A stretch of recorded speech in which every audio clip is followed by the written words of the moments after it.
there was this Israeli ambassador or diplomat traveling in America, and he was in Manhattan.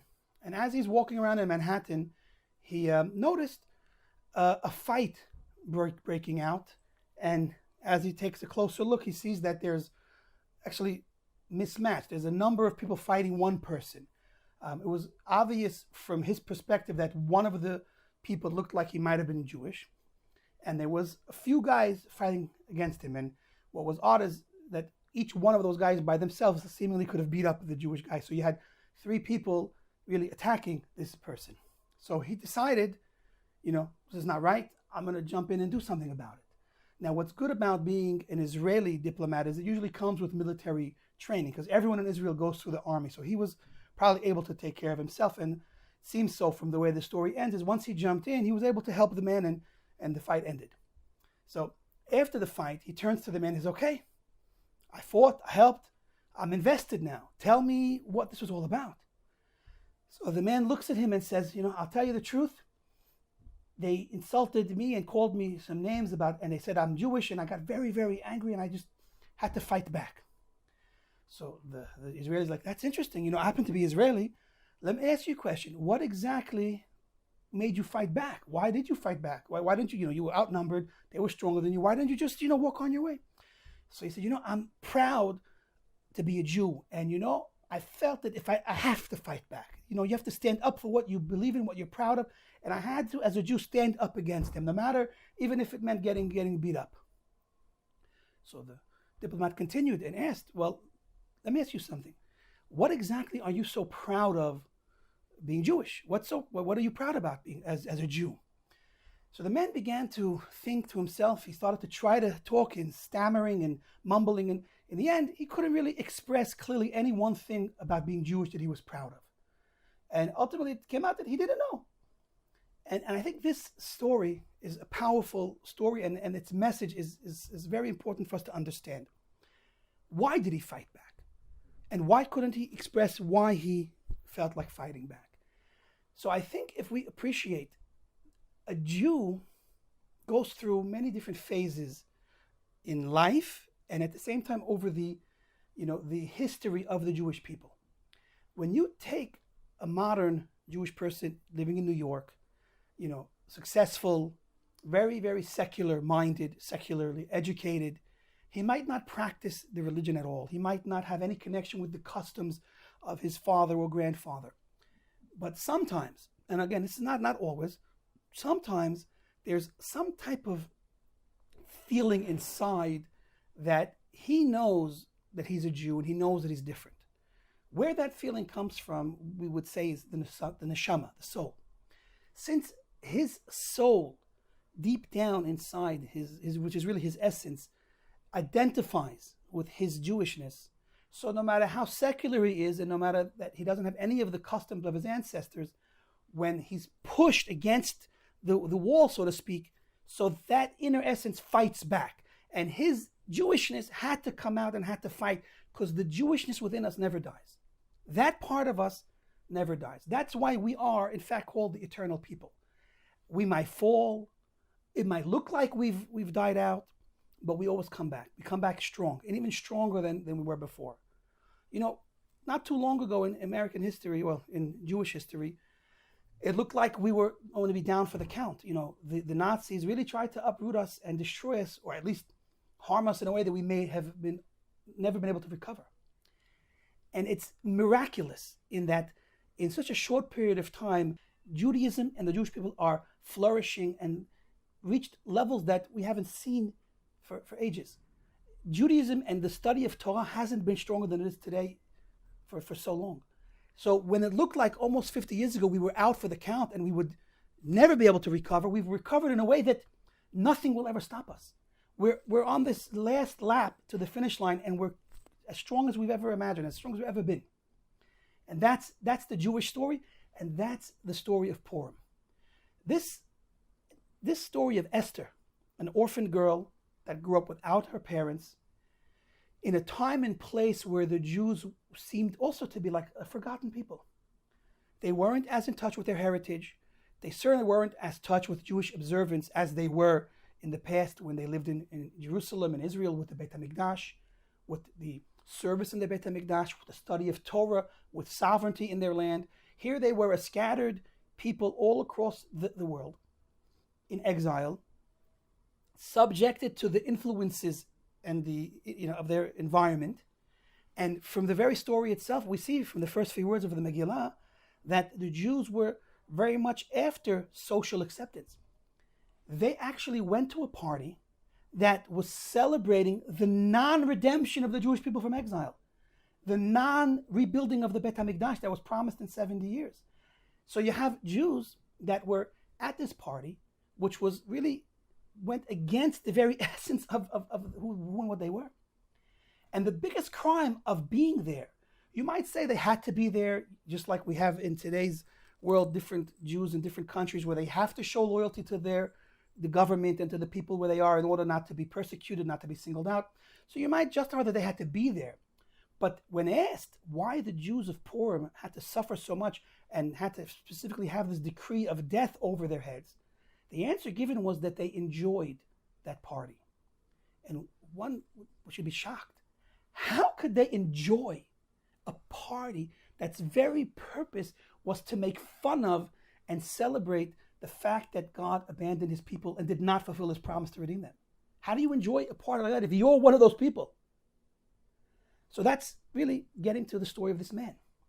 Superficially, because they were under this like drunkenness, and that's why we get drunk on Purim. Because the truth is, the galut makes us drunk on a certain level. The Jews of Purim, the Jews in Shushan, were drunk from galut. They were beaten from the hard 70 years of not seeing Hashem, of not being in Israel. And superficially, they were disconnected. They were, let's call it sleepwalking. They lost their connection. And superficially, they were able to be at a party that represented the antithesis of Torah values, and in fact of taking the holy vessels of the Beit HaMikdash and using them in a profane way, and superficially not be bothered, even enjoying. And it's shocking to say, and we don't really hear the story expressed in this way, but that's the reality. Look at the people around us. Look at our fellow Jews all around the world. They're not suffering. Wherever they are, they're not suffering. They're living a content life, a happy life, a fulfilled life, on whatever level they've achieved success. Meaning, if a person wants to be a billionaire, okay, so he'll be missing a level of happiness because he's not a billionaire, but he's pursuing his billions, or he's pursuing his fame, his success, whatever successes that we're after in life, that's what we pursue. And if you look at the people around the world, the Jews, wherever they are, they're busy pursuing what they want, what they feel is going to give them a good life and a happy life. So no one's complaining. But at the same time, if you look at it from a different perspective, we see that the Jews around the world have abandoned Judaism, have abandoned the way of their forefathers. Assimilation is at all-time highs. Intermarriage is blown off the roof. Forget about intermarriage. The statistics tell us that we are doing more harm to ourselves in the last few years than Hitler and the Nazis ever did to us. They killed our physical bodies, but here we're destroying the Jewish soul, and we're doing it to ourselves.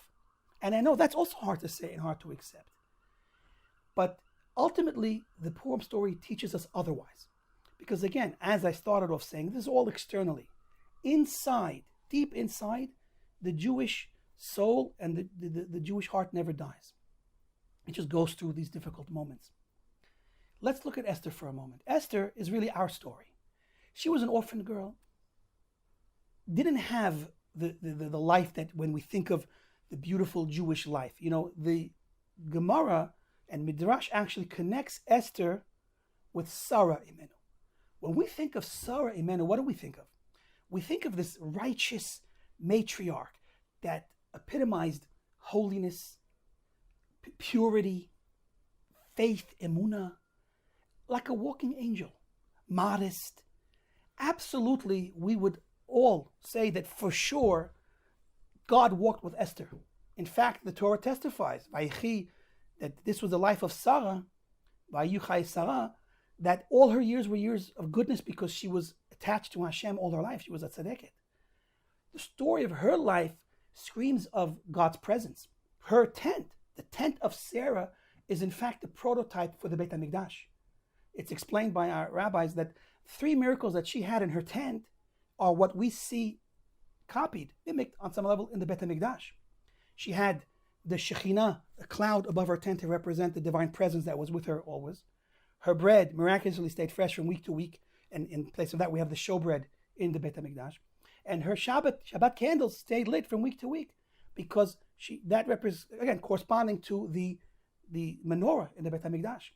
Candles, bread, and the divine presence is what we had in the Mishkan and the Mikdash, and that's what she had in her tent. So Sarah's life is this semel, this paradigm, this example of a life surrounded by, enveloped in God's presence and God's warmth and protection. Now look at Esther. Esther is the opposite. Darkness, concealment, orphaned. And at that, when she's taken against her will to be forcefully presented before this non-Jewish king, one of thousands of women, and here a Jewish woman that did not want to go through this at all, against her will was forced to go in front of this king, and of all the women he chooses her. This is not a life that resembles Sarah in any way. We hear the story and we read it quickly and we don't dwell on it, and we just understand that Esther was this great tzaddiket and she was like superwoman and she saved the Jewish people. But if we would have been there in the day-to-day story of Purim, I don't think we would have seen that story. That's a story we had to be taught, lemafreya, in retrospect, about what really was happening, but that was hidden. Nobody saw that. They saw a Jewish woman that became the queen of Achashverosh, being his wife, living that life of royalty. No one understood necessarily exactly what was going on, the deeper story of Purim. That's what she had to go through. Again, the opposite of the life of Sarah. Yet the Midrash goes out of its way to connect the life of Esther and the life of Sarah, saying that they were equated. She ruled over 127 provinces, Esther, and Sarah lived exactly 127 years. And the way the rabbis explain it is, you take the days and the hours and the minutes and the years, it all adds up and it's all equated. That in a global sense, they had similar lives. But we see on the surface they were opposite lives. What's the connection? Let's take it one step further. What's the connection between the people of in our times, me, you, anybody, and our ancestors that lived in the times of the Beit HaMikdash? There also seemingly is no connection. We don't have holy lives like they did. We don't have the divine presence, miracles. We have nothing. They had everything. So what's so Jewish about our life? Let's talk about me. I don't mind, not doing a confession over here. That's not our thing, but I'm going to just share a personal story. It's not a secret, or at least if it was to any of you, it's not a secret anymore.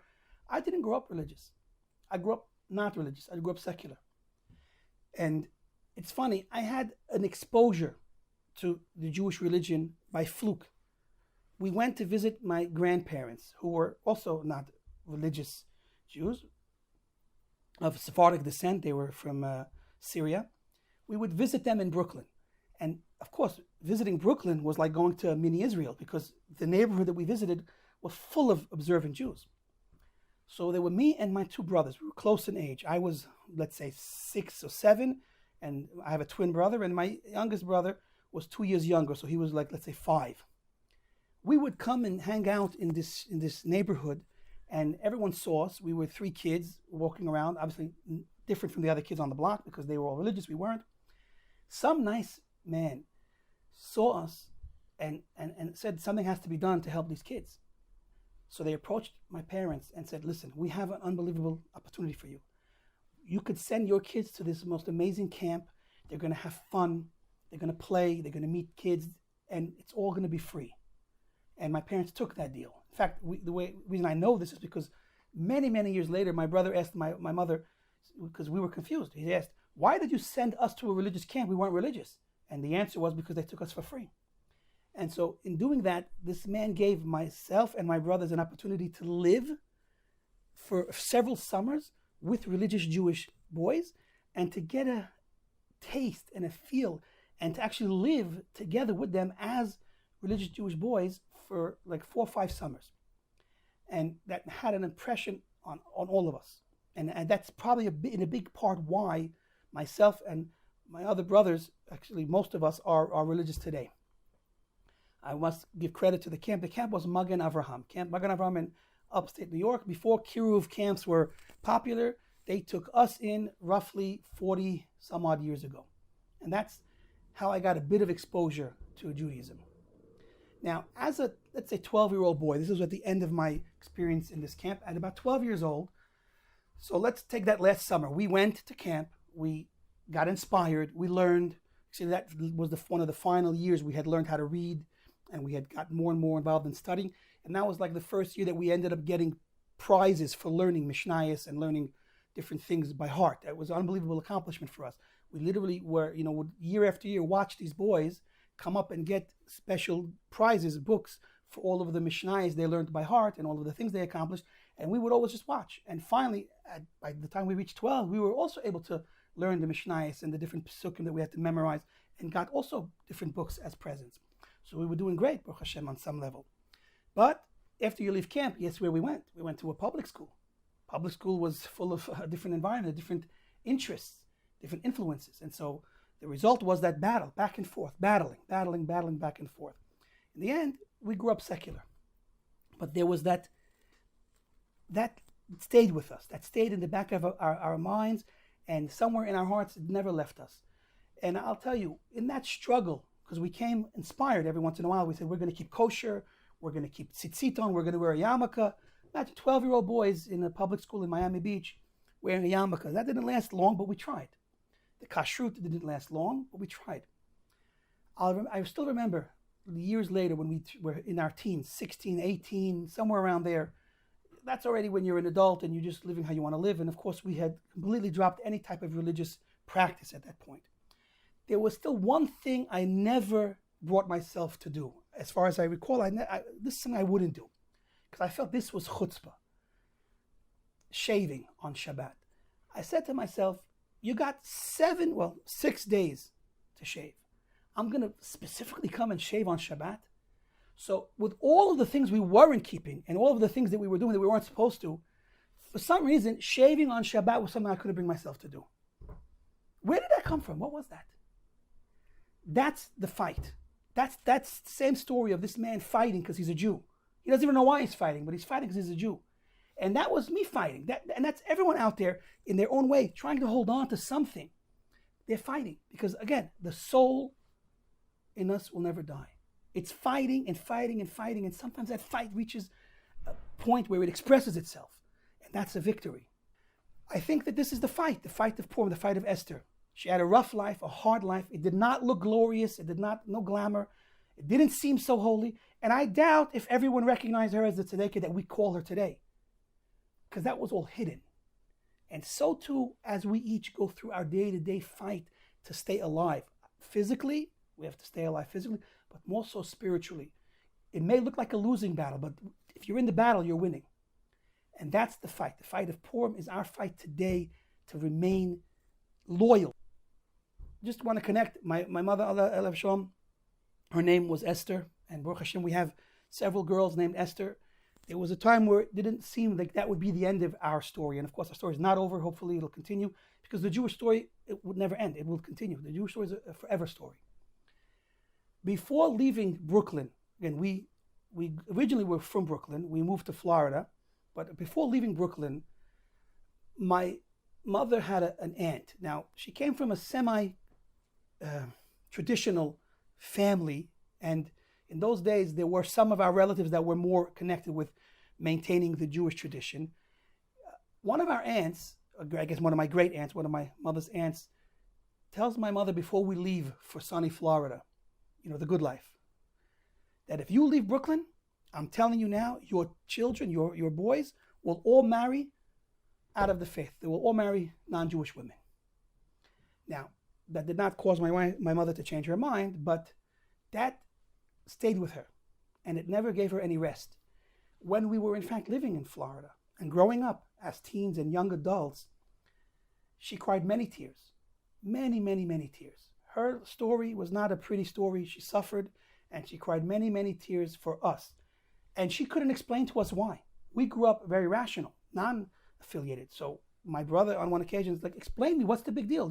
All our life, nothing we did bothered you. We never really followed anything. So why now are you screaming and crying because of particular friends we choose to have? And I don't think she gave us the best answer. She just cried and said, no, this is, you can't do this. And it didn't look like the story would turn. But Baruch Hashem, in our case, the story turned. And all of my brothers and I, together, we managed to come to choose a path of life that is connected with our heritage, connected with Jewish observance, married Jewish women, and we all have Baruch Hashem today in Esther to show for, continuing the story, this hidden story. Again, Esther, it's about being hidden. It's not glamorous. It's not anything. Our story is full of tears, full of struggles, full of accomplishments at the end of the day.